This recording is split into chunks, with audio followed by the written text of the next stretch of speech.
Okay, so we're going to try O Canada, guys, and I'm not even going to say what you're supposed to say. Just remember that it's changed.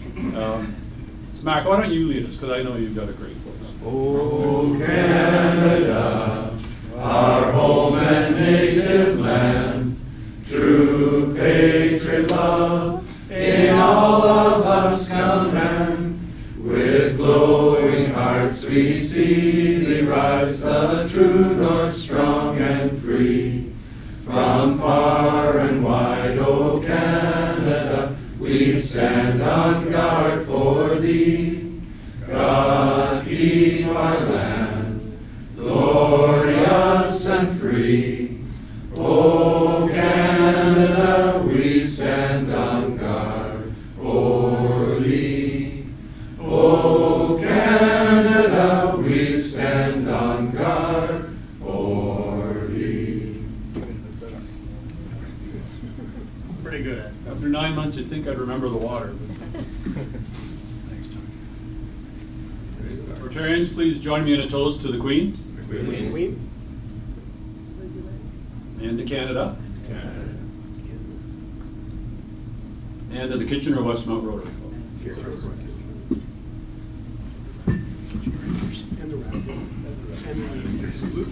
Please bow your heads. This is a Buddhist invocation.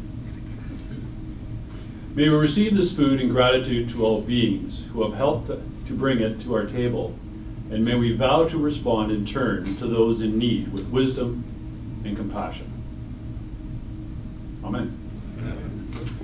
If you're a Rotarian and you have a guest with you, please introduce him or her.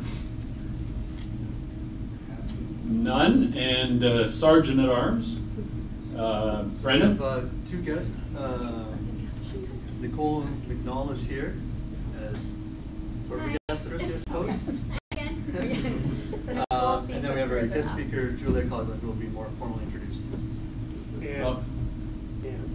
And Anna's here. Well, Anna's been here before. Anna is, we haven't inducted her yet, but she's officially a new member of our club. Hey. And if you haven't talked to Anna, you should, because she's really interesting. She's from Argentina originally, and she works at the Perimeter Institute, and so she can explain quantum physics to all of us. Oh, perfect. That's a conversation. So talk to Anna, sit with her as soon as you can, because she's got an interesting background. You should email it right now. And she prefers to be called Belle. Belle? Belle. Really? It's really? Like Beauty and the Belle. Beast. Okay, that's good to know. Anyway, Rotarians and guests, Rotarians, please welcome our guest. And as guests, you get to be the first to the buffet, so please lead the way. Follow me. Leo lead the way. You'll clear the path. Like Leo needs to go first. Wow. I think we're back in the line.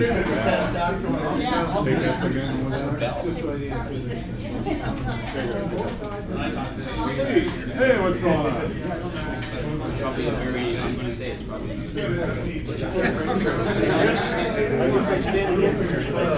You all right? I'm ready to drive.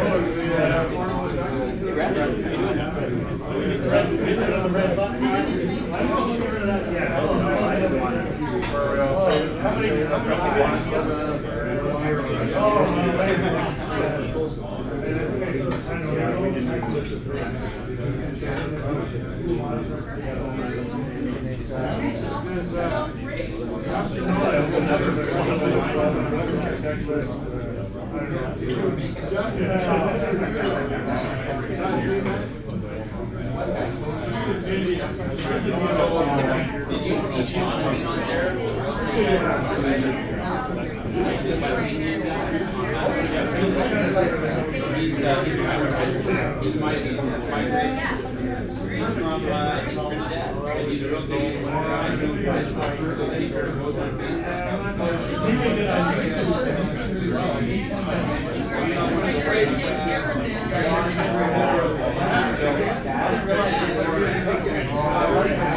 It's delicious.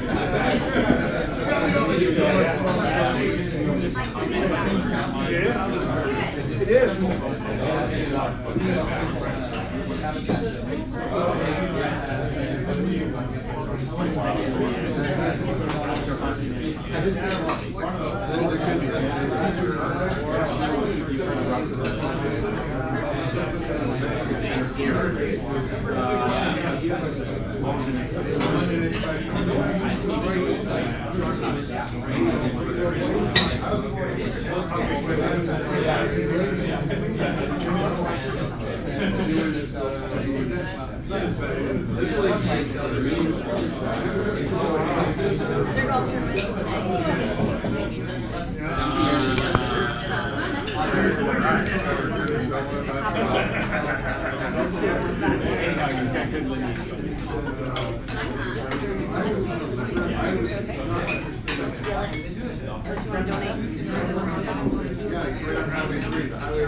not going to. Why is he making you go?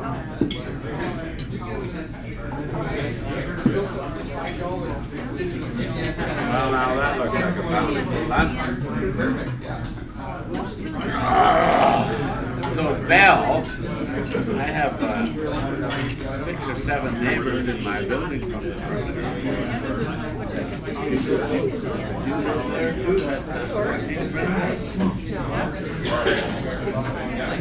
We were 55. That's across the street. That's where Diane was. Let me do this. Are you in the little building or the bigger one? You hear that? Caroline, they're backing onto the lake.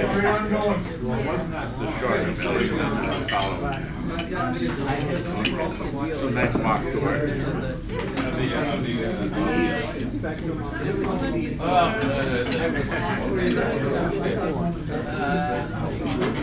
Well, you'll be nice. But we have normally, I did a break job in numbers. Let's hope the rest of it goes. 3 weeks ago, I raked my lawn. Got it, fixing all the winter crap off. I was ready to fertilize it, but I'll wait for it. Jerry going through.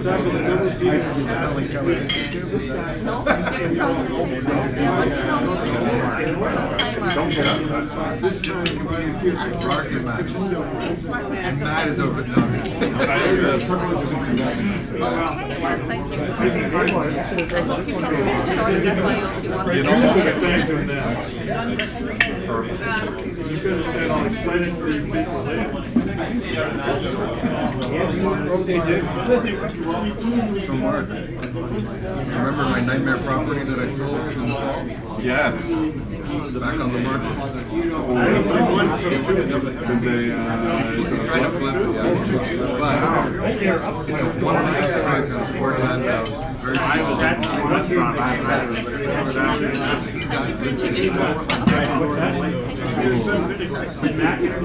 I did. Yes, Yes, we did. No, everybody's been very fine. They play much better than people who go. I was at your place on Sunday. I was really happy to see you still had a few bags of salt. Some weekends. You must have been the only one in there. That's a lot. It was pretty light. But the ice pellets weren't a problem. It was afterwards. Freezing rain on top. I like watching. Are we booked in? Yeah. I like watching the Dorothy. My husband went down there to the old race where the snowflakes would come by, just to make sure we didn't have a little hill there. I did it in 1 hour shifts. Come back a couple hours later.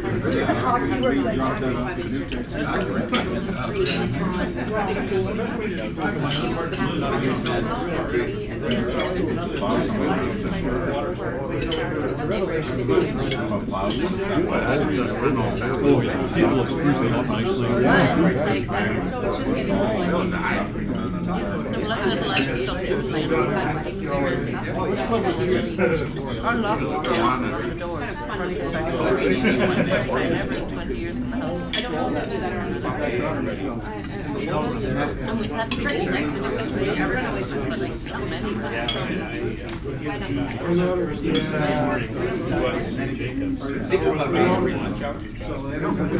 Only went up the road where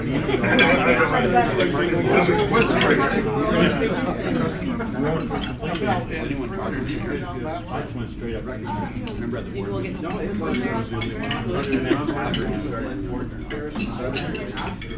I think last night. When was this? Sunday morning. Yeah, I went for Sunday morning too. Yeah, the main street getting off. Yeah, you're not like some of the people in my I had taken the front tires off my car. Me too. I had no traction. from Japan. I've been people from all over for a little while. Anybody won't take it off there.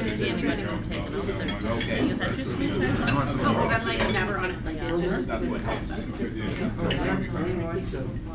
We are now at when I read it. That always wins, right? And I love the snow. No, I don't play that much. Because we got anymore, maybe once a year. so little of it, practically none in Ireland growing up. So, you know, I still haven't tired of it. But when you think you have spring and all of a sudden you're winter, that still feels okay. Everybody's got it. When I moved here, I joined a squad, but my game was big. Top of the body. My best friend still, he's a pro. I go back. They never made it. I never seen all built for him. A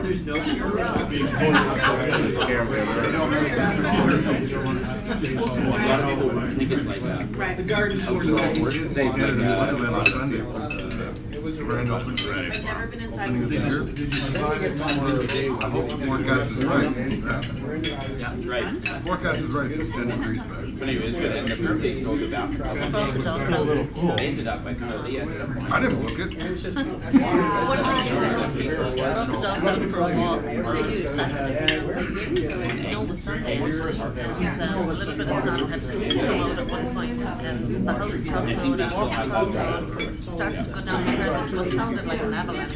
Oh, really? All the snow came off together, and it was lovely. And the after effects came out when we put that, but it was mostly down into their garden. But they had a short garden. Oh my God, imagine what a real avalanche would be. Yeah, Rogers Center in Toronto, they put a whole lot that used to be. No, yeah, no, it used to be like 90, but apparently now. It's pretty scary trying to get into the Sky Dome with ice falling from the CN Tower. What is it? Look, I know it. Can't wait to get into Maybe not the one. I know that. We did against the other day. We made it up one. Doing a player on radio for Literally the second. national The second. Once we realized what it is, US teams, and people just like, Canadians, like, oh, you live with this all the time. You're home, you're dating. Because he was walking along by the door, and this is what he's coming down. But do we buy tickets to the for that? oh yeah. Friday night.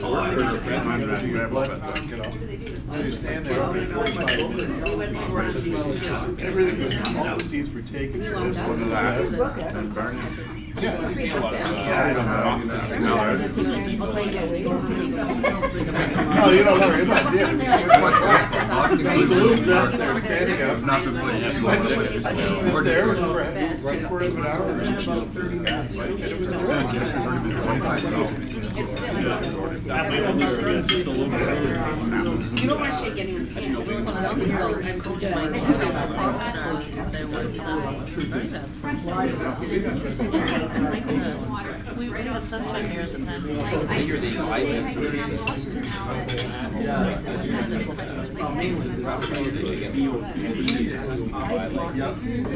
They don't have much in terms of being out. No, that's it. No, they don't, and they're not, they don't plan for it. Everything's shut down. I just read about one. They pass everybody and they're all looking at you like. Every, you know, As long as you can walk to the club, right?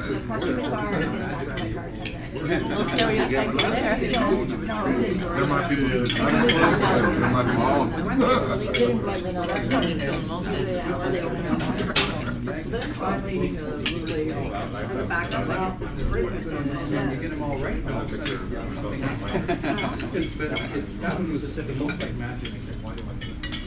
There's a big controversy about the St. Patrick's Day celebration that we do. Said a lot of them came in from other. It cost him $750,000 surprised what they okay, now and I think they anyway it was ridiculous. And I guess when you're making it, you don't want to make graduation really lose them.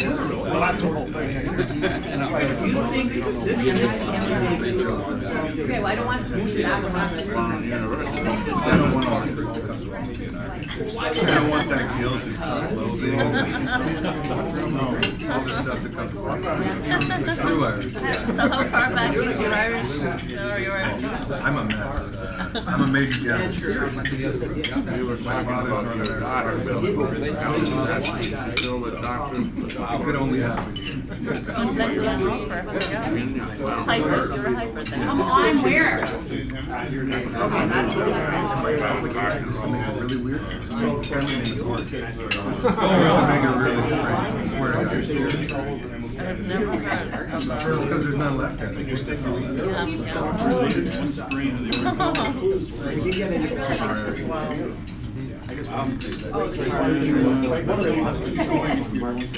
Oh, yeah.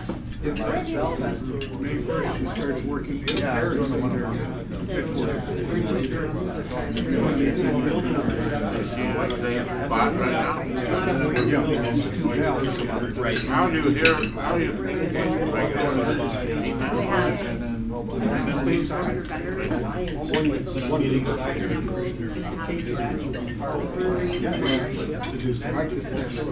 They know an easy target.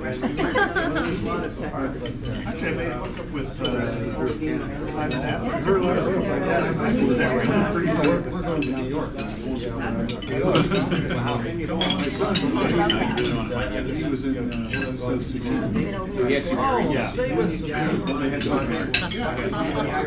what was that? Something called administrative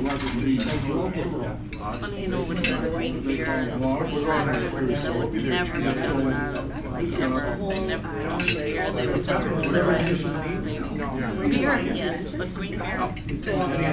Yeah, we were supposed to get in India to make it happen. We had a three-day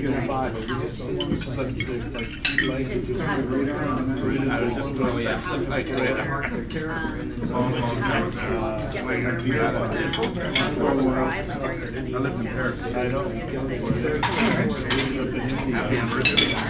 So, And it ended up being ways of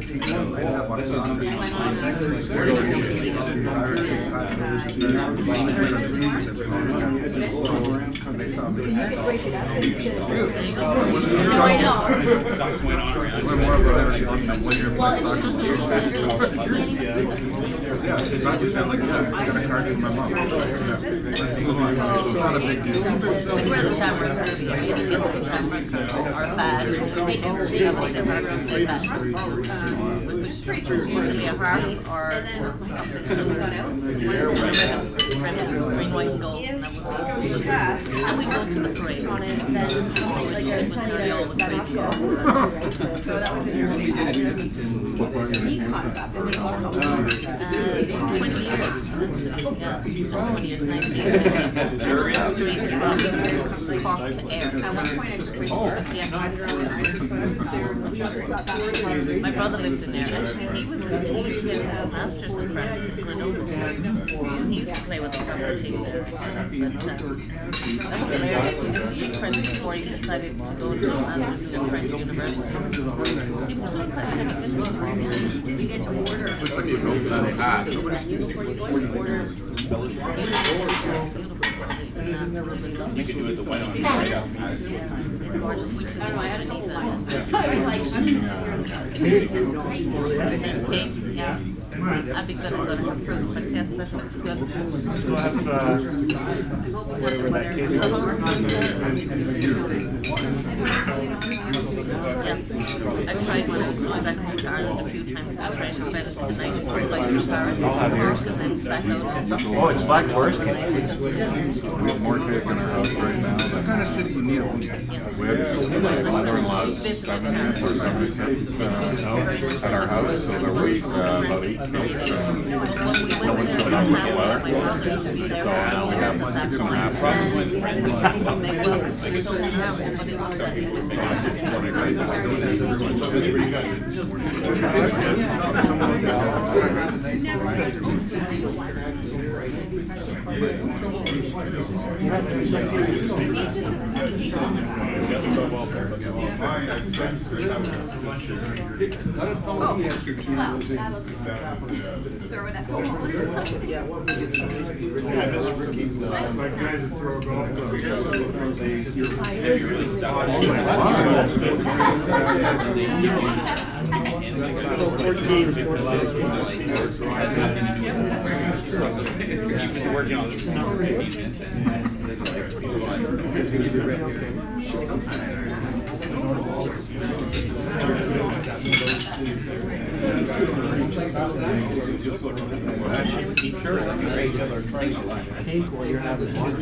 Why not? It's all right. One of our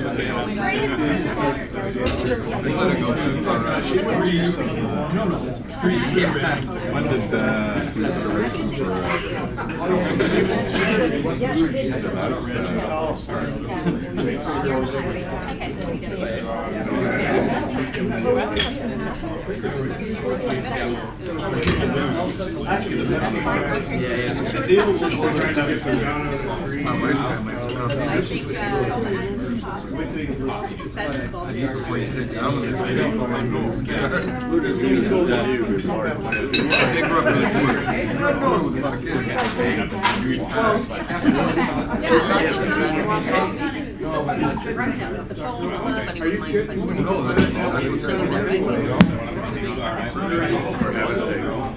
Yeah, I'd be good.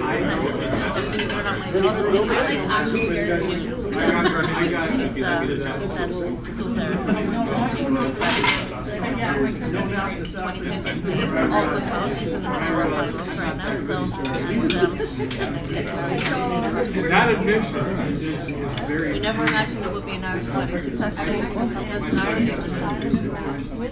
all of our nieces and nephews have gotten married so far. The first got married, so the first got married in Australia. I didn't like that. It's a great excuse to go to Australia. And then the second got married in Italy in the Tuscany Valley. So it was like, well, there as well, that's good. And then my son got married in Warsaw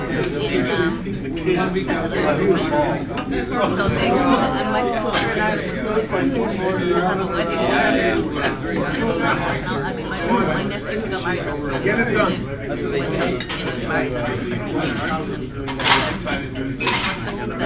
His brother who got married, both of them going back to Italy and destination.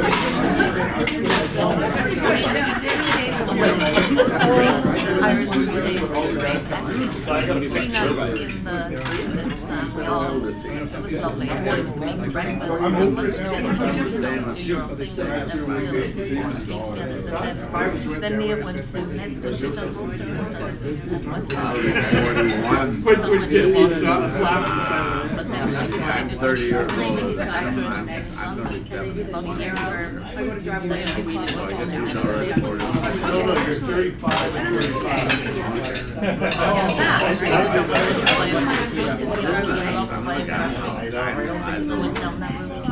I don't think so. She finished up and then went to our met everybody and then met Sarah at the university, who's also from Canada.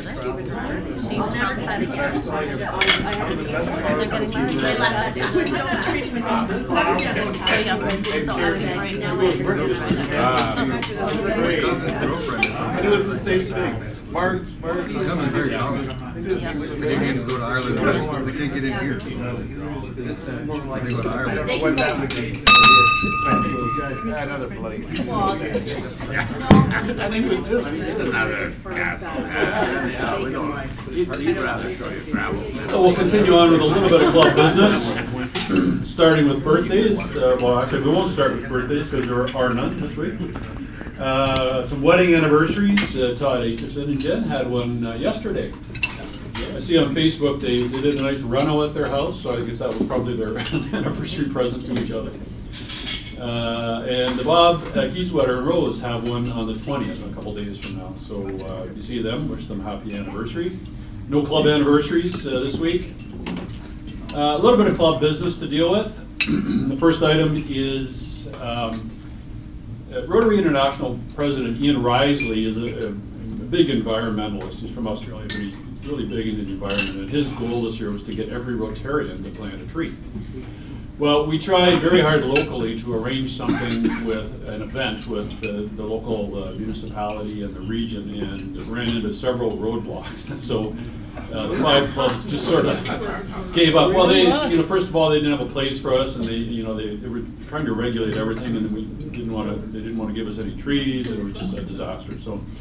So it didn't really happen. But if you would like to plant a tree as a Rotarian this weekend, Sunday, April the 22nd, you can join the Cambridge Rotary Club at the Rare Charitable Foundation site.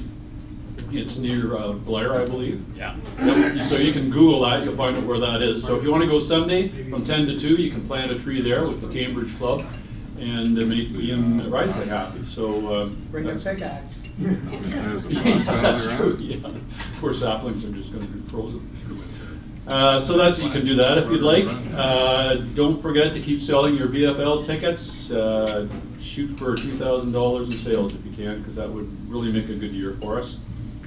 The early bird draw is May the 2nd, and the trip is going to be Iceland's magical northern lights. So get your tickets in well before May 2nd. Don't forget about our international convention in Toronto. There's several people that are going. We've sort of got a group going to rock the historic distillery district night on the 23rd. So if you want to do that, go online, go to the host organizing committee area, and they have events that are sponsored by the host organizing committee. And you can get tickets there. The last time I was there were still some tickets available. So if you want to join us, do that. We're going to try to arrange to go down as a group if we can, and I think it's going to be a fun night. And let's see, what else have we got on the go here? Oh, last night we had a fireside. The membership committee had our, sort of 2 or 3 times a year we do a fireside for the new members. So of course Chris and Anna were there, and Karen Spencer finally made one. Karen's been a member for a while, but she hadn't made the fireside. So the 3 of them were there, and the membership committee and a couple board members were there to fill them in on what goes on. And of course we have to do some inductions. Now that we have some new members. So we're going to start today with Chris, and Chuck Thompson is going to do the induction, and Chris's sponsor was Todd Aitchison, but Todd's busy selling insurance today. So Jerome is going to be the stand-in for Todd. So please stand. And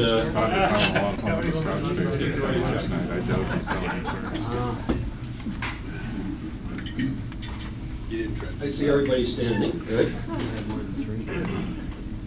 Eldon Tanner once said, "Service is the rent we pay for living on this earth." Chris Wilk, it is my honor and privilege to induct you as a member of the Rotary Club of Kitchener-Westmount because your sponsor, Jerome Freiberger, and the rest of the club members feel that you possess the qualities of head and heart that all Rotarians profess to share, namely a desire to embrace Rotary and its programs and spread this knowledge to all you meet and to freely offer your personal and professional skills and abilities to help others. Our motto is service above self, and myriad programs of Rotary enable all aspects of this worthy ideal. I encourage you to educate yourself in these programs, thereby making you a better Rotarian, and find that within Rotary which will inspire and motivate you. The privileges of Rotary are many: friendship, knowledge, prestige, ready acceptance, local and international connections, self-development, just to name a few. But you, as a sophisticated business or professional person, know that all privileges have corresponding obligations. In Rotary, these are regular attendance, paying your dues, making up attendance at other clubs, attending other Rotary functions such as the district conference, assembly, and even the international convention, if you can, and to volunteer your help and to serve when called upon by your club. You are to ever exemplify Rotary ideals within your business dealings, and conversely, to represent your vocation through your classification engineer within our club and Rotary in general. You see, as a Rotarian, we do not see these obligations as burdens, but rather opportunities for service, since for most of us, Rotary is not simply a club membership, but rather a lifestyle and a set of values. President Ed is about to place our emblem, the Rotary wheel, on you in the form of a pin. Your commitment and this pin, which is instantly recognizable worldwide, gives you membership not only in this club, but access to over 32,000 clubs in 171 countries, and a fellowship with over 1.5 million members who, like you, believe that true happiness does indeed come from helping others. When asked, what does the Rotary symbol mean? The answer could not be put in better words than those of past Rotary International President Robert Barth of Switzerland. You can rely on me. I am dependable. I am available. I give more than I take. I add value. At this moment, Chris, you are the newest Rotarian in the world. On behalf of our club, I welcome you to the wonderful world of Rotary. Thank you.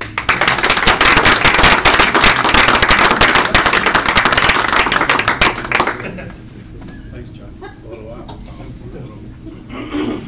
Thanks very much, Chuck. It's been a while since we've done one. I love these. Great to have you. Welcome, Chris. Anna, you're next. We're going to do you real soon. Bell, yeah, sorry. Slow learner.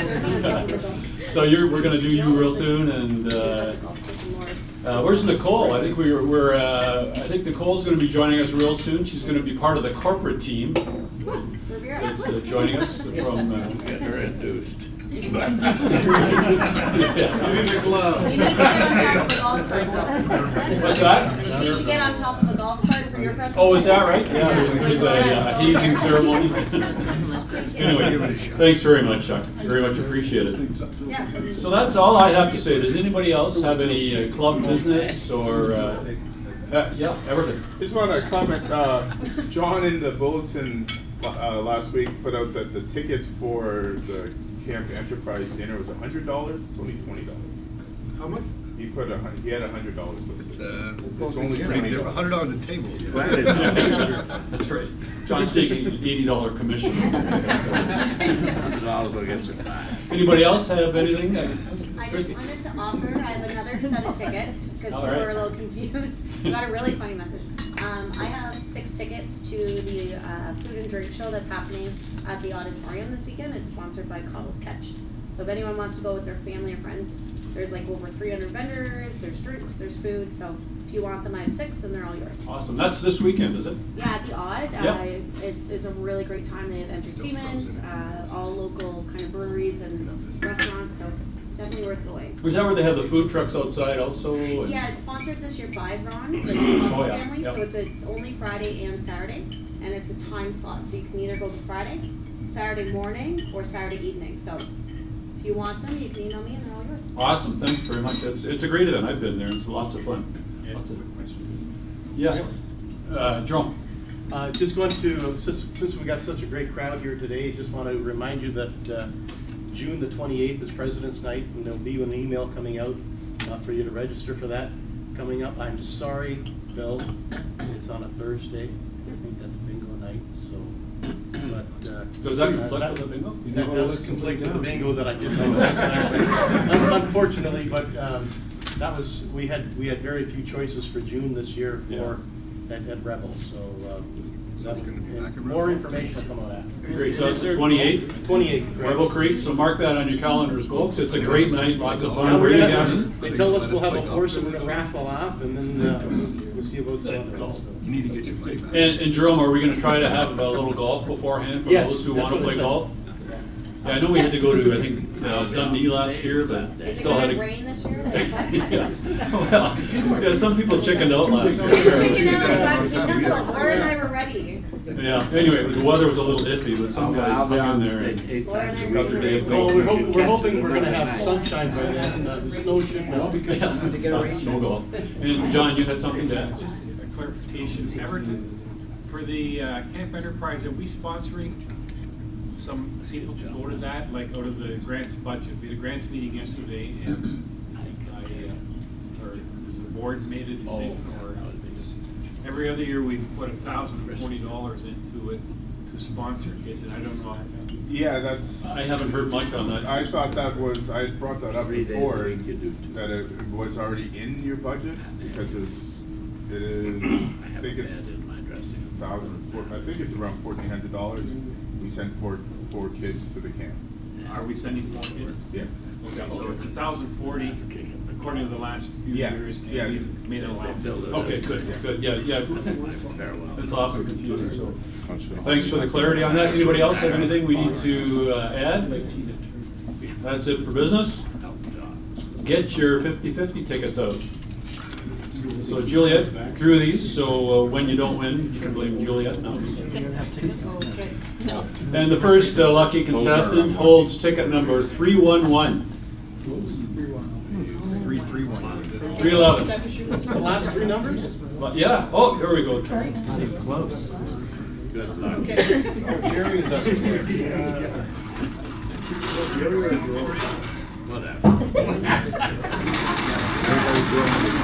You better not win. You want me what, $1,000? Sorry. Sorry about your luck. 332. 332. 332. Going once. Up you go. Sorry? Sorry. Oh, go ahead. No, Yeah, I do. You do? 332. First one there. Thank you. Confirm. If he wins, don't blame me. Nope. You could have had it. How about 341? Belgrade. Yeah. Not playing horse. Yeah. I traded with Jared, so I'm going to win. Oh, Jared. That should be enough to buy a bottle. You can split it. Thank you. Much luck. And if you have ticket number 325, you get a copy of Corporate Karma. 325. Oh, yeah, all right.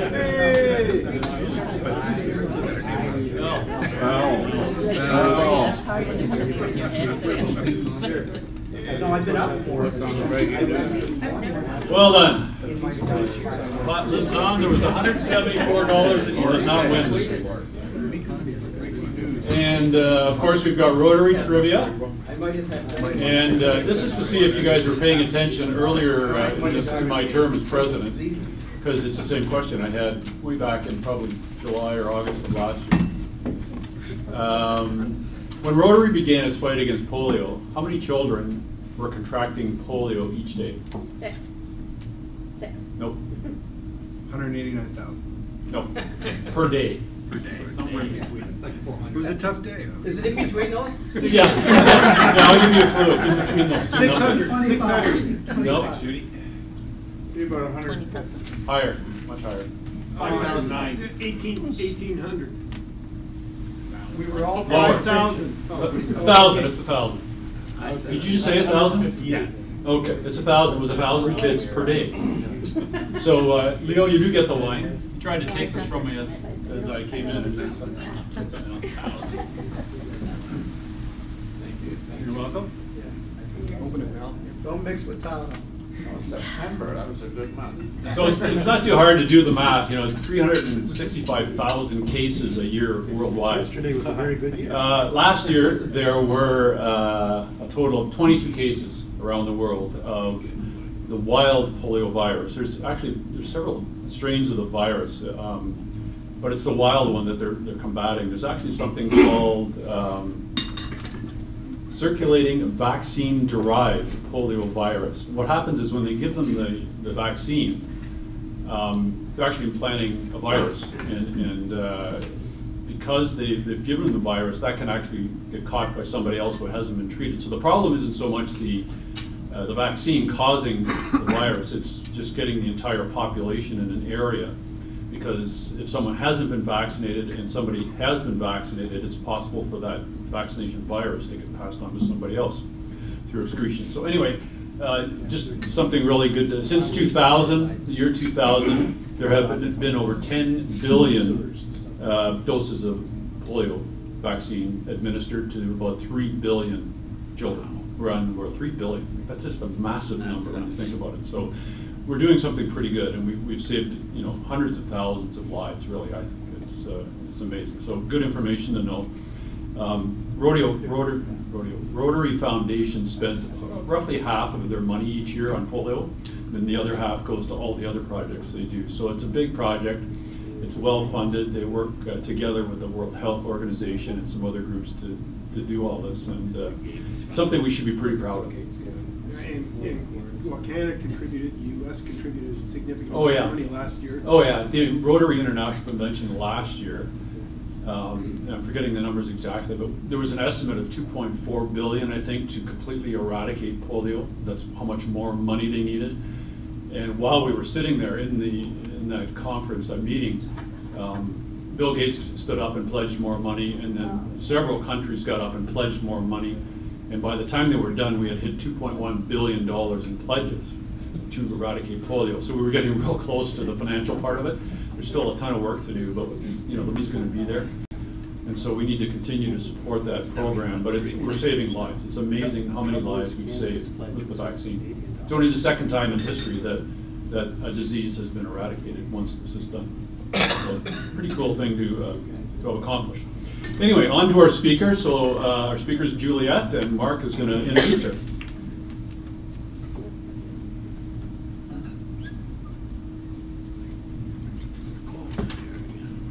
It's my pleasure to introduce Juliette Coughlin. She is the Coordinator of Development at Deafblind Ontario Services, a charity providing safe and comfortable residences and extensive services to individuals who are deaf-blind, helping them to live more independently. Born in Ireland, Juliette worked with Ireland's National Broadcasting Service for 19 years before moving to AIR Ontario in 1998. She was a founder member of AIR North Dumfries Lion Club and AIR Soccer Club, is on the sponsoring committee of 136 Kiowa Royal Canadian Air Cadet Squadron, and is a fundraiser for Cambridge Shelter Corporation. Juliette also worked as a client partner with Franklin Covey Canada for 11 years before taking on the role of Coordinator of Development with Deafblind Ontario Services. Please welcome Juliette.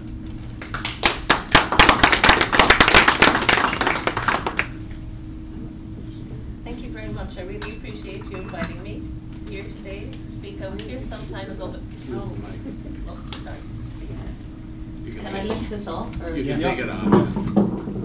Oh, you broke it. Okay, you can blame me for that as well as not winning the draw. Yeah. Thank you so much. I really appreciate you inviting me here today. I was here some time ago. I think it's about 1.5 years, 2 years ago, maybe. Anybody remember me from that time? Or yeah. So I hope it's not exactly the same presentation because, sorry, Everton is making signs. I don't know whether it's me or not. Okay. All right. So basically, I have 20 minutes, and I have a timer here set up, so I'm going to stick to that, hopefully. Oh, take the cover off the... Thank you. That's what you were... Yeah. I would have followed your direction if you had actually waved at me, but yeah, that wouldn't have done you much good without the screen. So basically what I want to do today is give you a very brief history of Deafblind Ontario Services. How I got involved with the organisation was actually purely by chance, in a way. I had taken some time off. I'd finished working with Franklin Covey, and my mom actually had a stroke in Ireland, and it gave me some additional time to be able to spend that year in Ireland with her. And when I came back, I thought I'd give myself a little bit of time. I'd worked in volunteer positions before, but I thought, you know, coming to the latter stages of my career, and then have a look at maybe, you know, doing something with a charity and not-for-profit. And truly, I was actually bringing out the recycling, and a page fell out of the middle of Cambridge Times, and the job was on there. They were starting a satellite office in Cambridge, and I had just done a sign language course because my daughter wanted to do it always and asked me would I just, you know, do it with her for the interest. And I don't need sign language for what I do for the organization. But that's why it struck me when I saw it. I thought, oh, that's intriguing. And the closing date for applications was that day. So I keep thinking, you know, I totally believe in serendipity. Things happen for a reason. And so I started working 3 days a week with them, and then it went to 4, and now I work full time with them. So I just love the organization. One of the first things I ever got to do was to meet with the clients in the region here. There are 3 residences here. You'll find out a bit more about that in a minute. But I went to Marineland with them. They had a trip to Marineland. And just watching the interveners, and you'll see more about them in a minute, but the interveners and the individuals who are deaf and blind work together completely sold me on the organization. I thought, I'm in the right place at the right time. And so I hope you feel the same at the end of this. But anyway, Deafblind Ontario Services, I just want to give you a brief history, a really potted, small pot history. And then tell you a little bit about the disability itself, because it is very unique, because it's a dual disability, and about the individuals that we support. And then I'm going to do a little simulation exercise, which is the fun part. Maybe not so much for the, only joking, for Everton and Belle, who have been, well, Everton volunteered and Belle was voluntold, but she would have volunteered anyway. But they're going to, so basically one will be the intervener and one will be the client, and I've already explained to them what they need to do individually, and then we'll just debrief that a little bit. It'll be about 5 minutes. So I have 20 minutes in total, so we'll keep it short. The most important part for me to show you is the video at the very end. It's 4 minutes of a video. And every time, I've seen this lots of times, this video, and every time I see it, it just, yeah, I just get a lump in my throat. It's just, again, it's more profound in explaining to you what we do than anything I ever could say would explain it, really, because, you know, the visual is so much more powerful than words. So we'll move right along here. I've said this time and time again, if we were to pick a poster child for our organization, it would be Helen Keller. Has anybody read about the life of Helen Keller or seen The Miracle Worker? Which is, yeah, I rewatched it recently, a newer version than the black and white version. And like, she became deaf and blind when she was a child, right? When she was actually a toddler. But she did so many astounding things in her life. I mean, she was an author, she was an advocate for human rights. She got the Medal of Freedom. She was the first deaf-blind person ever to receive a Bachelor of Arts degree as well. She just was an amazing woman and has some amazing quotes. So look up some of her quotes, because this is only one. And I think it ties in not alone with what Deafblind Ontario Services, we could have it as our motto, but so could Rotary. if she was somebody who really did believe in, you know, service above self, and did it with this dual disability, which is absolutely inspiring. But she said one of her quotes was, "Alone we can do so little, together we can do so much." And I think that's so true. Anyway, so a little history, and it's basically 1 or 2 slides of a history. I think it might only be 1 actually. 1989, parents of deaf-blind children got together. They lobbied the Ontario government because there was nowhere basically for any of them to go or be independent after they left school. So they lobbied the Ontario government, and the provincial government gave some funding, and that was the start. It wasn't called Deaf-Blind Ontario Services back then. It was called Independent Living Residence for the Deaf-Blind. It was like 14 letters long. It was crazy. Sorry, I thought you. I will, if you have any questions at the end, absolutely answer what I can. So anyway, they lobbied the Ontario government, and we started with 3 residences. 3 residences across the province, and today we have 22. 3 in this region, 1 in Old Chicopee, there's 1 in Ridgeview and Waterloo, and another in Ayr. And even though I live in Ayr, I had absolutely nothing to do with that. There was a grant, an affordable housing grant, that gave us the kickstart to fundraise for that and get it going. So the purpose basically is to help individuals who are deaf and blind to live independently and to thrive, really, living independent lives as much as they possibly can. Okay, so the disability itself. There's 2 types of deaf blindness. There's acquired deaf blindness and congenital deaf blindness. Most of the clients we work with, most of the individuals, I hate using the word clients, it sounds very business-like, and you know, anyway, it's just a word, but the individuals we work with, most of them would have congenital deaf blindness, which also means that they have a lot of other things to contend with as well, because you know, they would have contracted it in the womb because of whatever other issues there were, so there are some psychological, physical, other issues that they often have to deal with. Some not, but most of them do.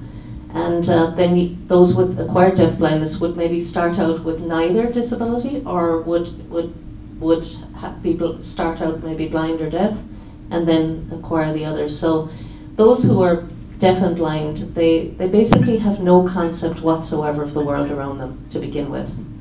An interesting note here is that the government look at acquired and congenital deaf blindness in a different way in terms of how they fund it, because you could dispute that for a long time, but anyway they do. They look at congenital deaf blindness as I guess more difficult to deal with, because again, you have no concept of what where things are, what things are even to begin with.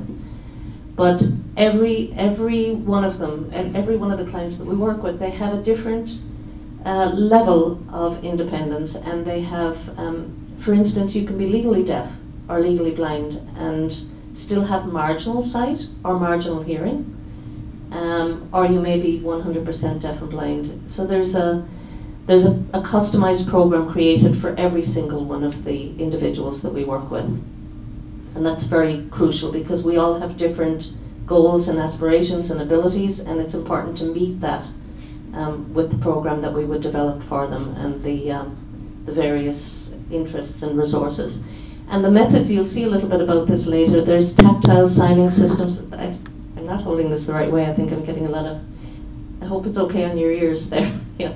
But there's tactile signing systems, total communication, braille, large print, communication boards. You'll see some of this as we go on. So it's all about the intervener and the client, and all about the work that they do together. These are some of the calendar systems that I mentioned. I won't go into them right now, but we can talk about them a little later. This one you'll see in the video later too. It's just they're Velcro words, so somebody using this would have some marginal sight there that they can, but their day is structured very much into the days of the week, and then like this one here would have morning, afternoon, evening. I actually just realized I could be using my pointer for all of this, but my remote one, but the battery I think is hit and miss in it, so I left it aside. But yeah, so they would recognize this, or they'd have, for instance, if they wanted to go for a drive, or go to the coffee shop. They'll pull something off maybe their communication board that might be a miniature coffee cup, or it could be, you know, a piece of a seat belt, you know, and they would recognize the tactile trigger and bring it to, you know, to the individual intervener that they're working with. This is one of the individuals we work with in Old Chicopee, Lynn, and her intervener there working together. Lynn is a very interesting case. I may get a chance to talk to you about her later, but fascinating, amazing what strides she came on with. I'll tell you very quickly, let's see where we are in time-wise. I'll tell you very quickly, Lynn actually, for most of her life, spent it in a group home that was not really catering for anybody who was deaf and blind. And her family, she was living with her family for, as you know, a long time, but then in her, I think it was in her 20s, she went into a group home because her parents they were very elderly at that stage, and they couldn't really care for her in the same way. But she was non-communicative, and she would bang her head on her chair or on the bed to try and communicate, basically.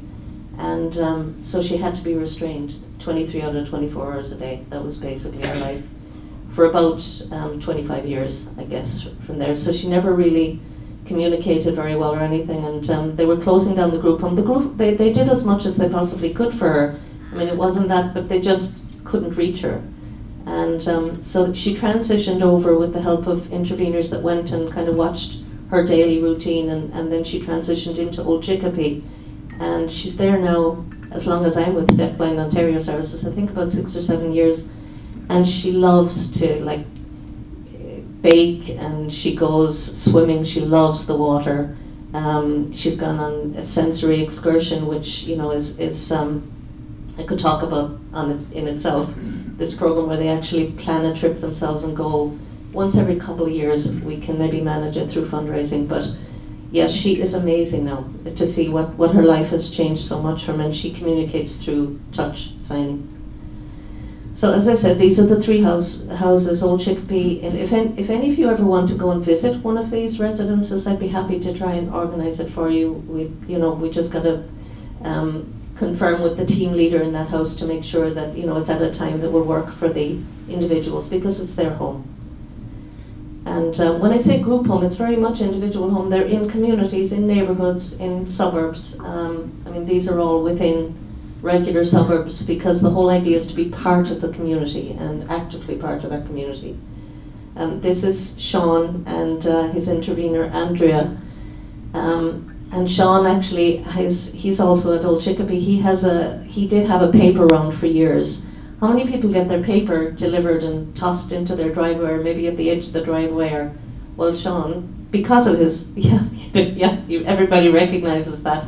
And usually if it's raining, you come out and it's soaked right in the plastic bag. But he put them always into their mailbox. So they were very sad when he decided, after about 8 or 10 years of a paper round, to leave. He's now working. It was too cold in the winter for him, really.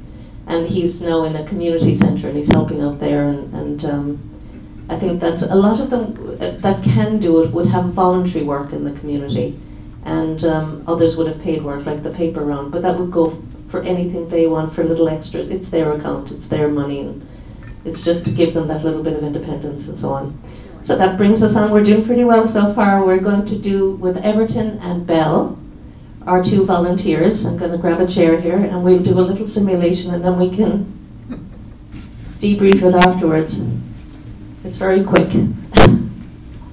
It should be. So Everton is actually going to be a client, an individual who's both deaf and blind. So he has a new set. I promised him there a new set of earplugs and blindfolds.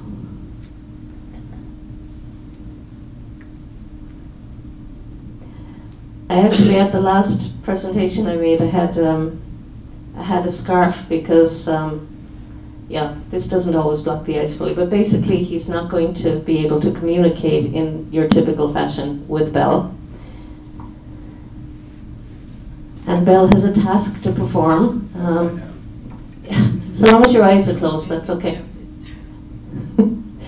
So just to confirm, Everton, and then you have to stop speaking at that point, but I mean, can you see, can you hear? Oh, yes, that answers the question. Okay, so you'll see very quickly what Bell is about to do as an intervener with Everton. Okay, so we leave it to them.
I think that's great. Thank you. Let's give a round. Okay, let's give a round of applause to our very brave and wonderful Everton. I just, before you go down, Everton, I just wanted to here. Just tell us what that felt like for you. What did that feel like for you? It came all down to touch. Right. Touching and kind of pointing, but it was odd, just not knowing all you're doing is feeling, right? It's her touch, just kind of. What's the deal with the boot? I had a rock in it, and I needed to communicate to her that something was wrong. Oh, I didn't know that. Just complicated it for her, which was very mean of me, actually. But you know, there's often an underlying issue going on when an intervener might be trying to convey a message or get them, get somebody to show them what they need to do, and she did very well, Belle, in terms of getting Everton to do it and not do it for him, because there's always a temptation to do that. And then you're robbing them of that independence, not empowering them to do it for themselves. So, but I just threw in a spanner in the works, and she handled it very well, because he was kind of going like this. It's funny. Somebody who was doing this before, who was the individual who was deaf and blind, tossed the cheese and crackers over to the side. Which yes, so you were lucky. He was very kind to you. How did you feel, Belle? How did it feel to you? Well, it was a bit weird, because we're not really used to interacting with people, just based on touch. So sometimes you don't know if what you're doing it's okay, or you don't want to like offend or anything the other person. So what it's okay, what it's not okay, or Me too. trying to understand the signs that he was trying to point. That's also.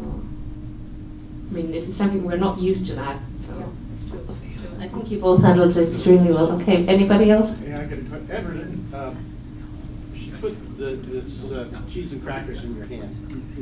So how much was that intuitively knowing kind of what that might have been? There was a lot, because since she put that in my hand, this is like my favorite snack as a kid.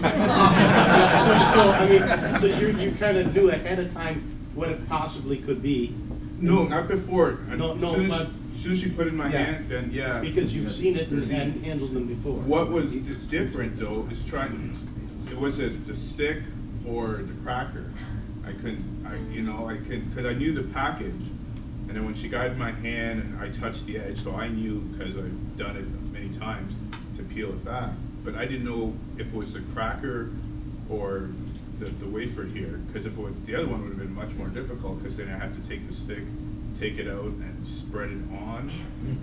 Yeah. So if Oh, I might try that the next time. Anybody else notice anything in particular that struck them? Or I think trust is a big element here. I've done this as a lunch and learn, a little bit more involved, but as a lunch and learn with corporations or companies and with teams. And it's really interesting what it pulls up about, you know, trust and communication and listening skills and yeah, it's really interesting, the debate that happens around the table afterwards. But you did very well. Both of you were excellent. A big round of applause. And I have it. She's Joe for the song. She was cussing you out most of the time. Oh, okay. So, as I mentioned, I'm going to finish with the video, and it's 4 minutes, and I think it's, you know, this really sums it up, I think, for everyone. So, hopefully you'll feel the same.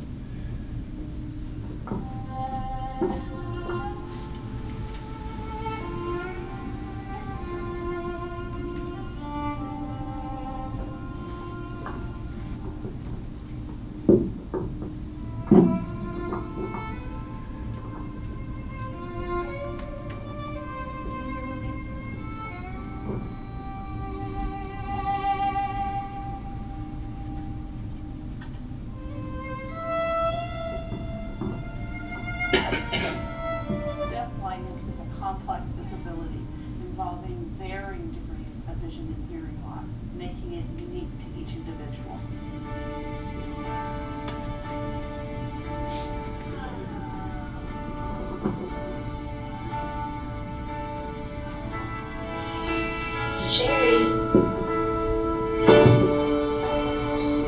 Because of these varying degrees of sensory loss, each individual has a different way of communicating.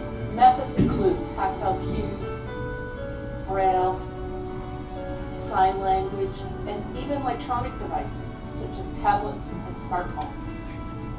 This communication is facilitated through the sense of touch. It's a critical factor for them to be able to communicate, to connect and interact with the world around them and their environment.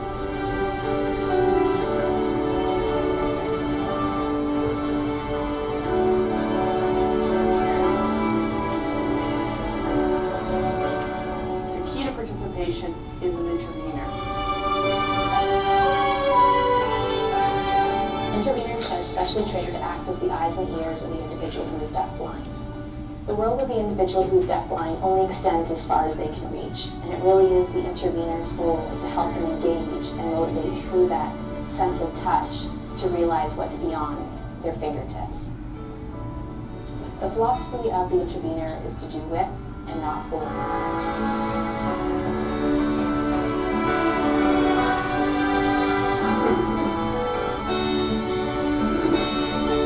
The shape, the texture, the temperature, the vibration of that activity, and it helps them connect to the process of what that activity is.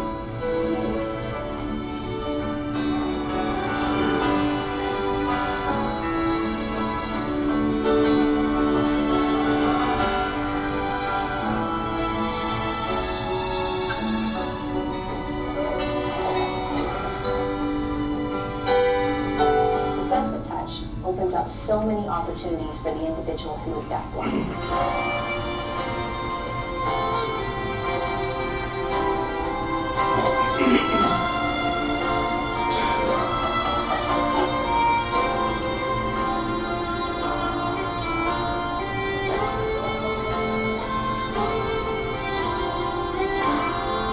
A simple touch can lead to endless possibilities. I am strong when I am on your shoulders. You raise me up to more than and to help to build a sense of confidence, empowerment, pride, things we all value. You raise me up to more.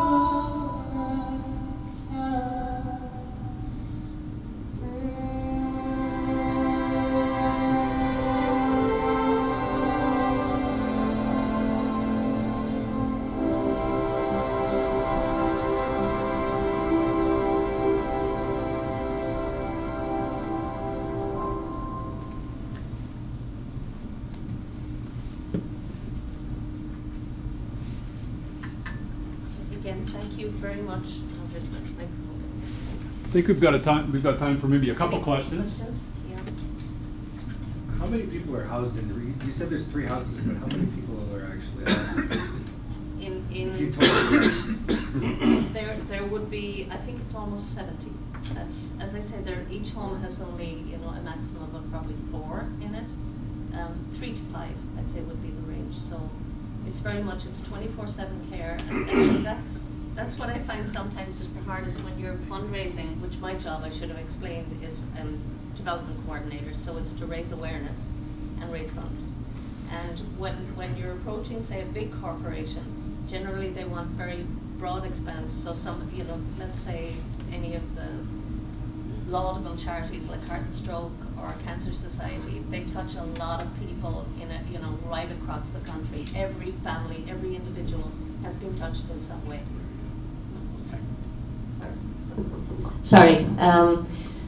Okay, I'll repeat that again for anybody who hadn't heard it. So it would be about 70 approximately across the whole province. Here in this, I mean, I'm responsible for 2 regions for the Tri-Cities, so Cambridge, Kitchener, Waterloo, and London, Middlesex, Oxford.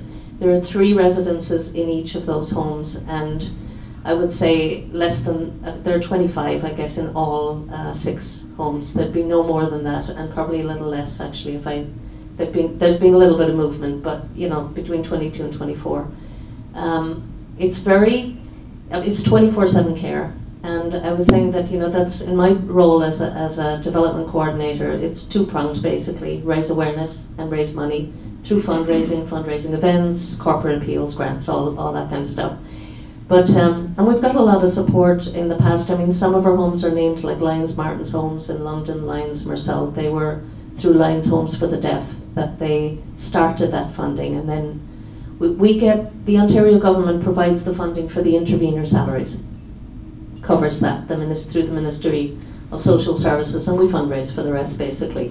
But I find, because of the size, because of the fact that, you know, that number, when you say you're actually working with 70 across the province, in some cases, you know, in a number of cases when it's a bigger corporation, much as they applaud what you do, they don't kind of get the same exposure for it in terms of, so that can be a difficulty. But there's other areas that you can go and approach, so there's always other options. Question's kind of 2-pronged. I noticed all the interveners are ladies. Mostly. We do have some males as well, yes. How many per client? That's a good question, interesting question, because during the day, when they're most active, then it's one-on-one. It's 1-to-1 care. So there's 1 client, 1 intervener. Then from the evening to the time they go to bed, it might be 2 to 3, right? That's the ratio. And then overnight, there could be 1. If it's a house with 3 or 4, then there could be 1 intervener on with, you know, others on call if there was any emergency or anything. That would be the way it will work, the scheduling. Thank you very much, Juliette. Thank you so much. Thank you for your time. Formally, thank you. Okay, my pet Juliette. It's kind of ironic. When you watch the video, it gave me a whole different perception, and I don't know if you were struck by it randomly because we didn't see any of your images until we came out here, and it gave me a different perspective. So that's how important the sight aspect is. And then with the song "You Lift Me Up," it's playing in the background there, that seems so appropriate. And then I think we've all encountered when we've been in a darkened room and you're a little edgy about how you're going to walk around. I can't imagine what that's like on a full-time basis. And I guess it is ironic because we had to use a microphone here. Some people at the back were mildly inconvenienced because you couldn't quite hear for a few seconds what she was saying. So how bad would that be on a full-time basis, and then they have both sight and hearing impaired? So again, it's ironic because we don't give you any knick-knack paddywhacks or thank you, but this is going to be a certificate where we, through Operation Eyesight, where we have restored the eyesight of a 70-year-old female in Kenya. Her name is Kingasui, and that's on your behalf and in recognition. So thank you very much. One last thing before I go, and I won't get the microphone for this. I brought a little gift along. I don't know if you saw that some of the individuals there working with the interveners were at an art class. It's called SEE. It's Sensory Exploration Through the Arts, actually. And they have an experience, and then they translate that into a piece of art. But I have just some cards here. They're actually, they were created by those very clients from pieces of art that they did. And there's a bookmark and a little lens wipe and, you know, a few small things. But thank you so much for inviting me here today and for listening so carefully and participating. Thank you, Everton and Belle. And I'm just going to ask the first, with the hand up, I guess, really, how many homes, how many residences does Deafblind Ontario have all over the province? 22. 22. You can't hear and God knows it's right. That's the first place. There you go. You're welcome. This will be Thank you so much, Juliette. That was very educational and touching. So thrilled to get that kind of information. Thank you. Oh, sure. If there is nothing else for the good of Rotary, this meeting is adjourned.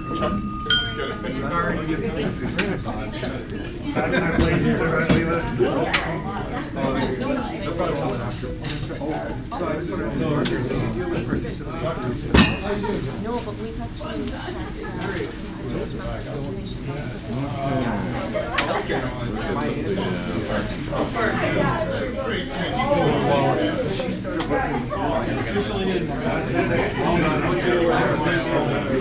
Somebody at my grandma's house. Sorry, brother. I was blind. Nice meeting you all. Yeah, that's